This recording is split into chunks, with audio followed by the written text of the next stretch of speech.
Kerugian negara akibat dugaan tindak pidana korupsi tata niaga komoditas timah di wilayah izin usaha pertambangan atau IUP PT Timah Tbk pada 2015 sampai 2022 mencapai 300 triliun rupiah. Kepala BPKP Bidang Investasi, Agustina Arumsari, menjelaskan dari kerugian negara sebesar 300 triliun rupiah itu, sebanyak 271 triliun rupiah merupakan kerugian kerusakan lingkungan. Angka tersebut dikategorikan sebagai kerugian negara karena menyebabkan penurunan nilai aset lingkungan. Selain itu, kerugian negara akibat korupsi timah juga mencakup 2,85 triliun rupiah yang merupakan kelebihan pembayaran harga sewa smelter atau pemurnian biji timah oleh PT Timah. Selain itu, 26,649 triliun rupiah merupakan pembayaran biji timah ilegal yang dilakukan PT Timah kepada para mitranya.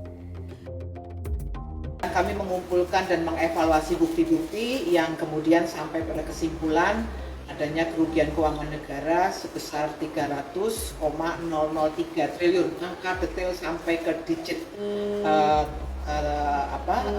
itunya adalah nanti kami akan jelaskan di persidangan tentu saja ya. Berupa apa saja? Yang pertama adalah kemahalan harga sewa smelter oleh PT Timah sebesar 2,285 triliun.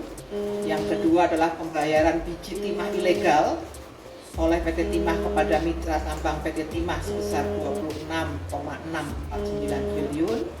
Kemudian yang ketiga adalah kerugian keuangan negara karena kerusakan lingkungan yang dihitung oleh Prof. Bambang ini sebesar 271,069 triliun. Nanti angka detailnya Prof. Bambang.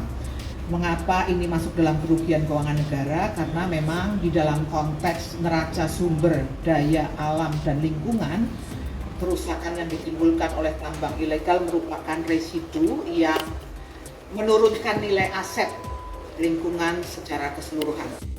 Adapun nilai kerugian negara yang mencapai 300 triliun rupiah ini didapat setelah dilakukan perhitungan oleh 6 ahli lingkungan.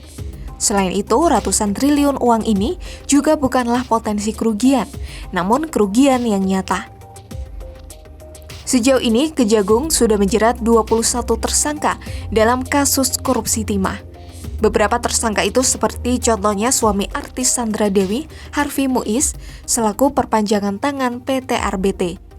Kemudian Direktur Utama PT Timah 2016 sampai 2021, Mohtar Riza Pahlavi Tabrani. Selain itu ada Crazy Rich, Pantai Indah Kapuk, atau PIK Helena Lim. Para tersangka ini diduga mengakomodir kegiatan pertambangan liar atau ilegal di wilayah Bangka Belitung untuk mendapatkan keuntungan. Belakangan ini, kasus korupsi ini kembali menghangat usai Jaksa Agung Muda Tindak Pidana Khusus atau Jampitsus Febri Adriansyah diduga diikuti anggota Densus 88.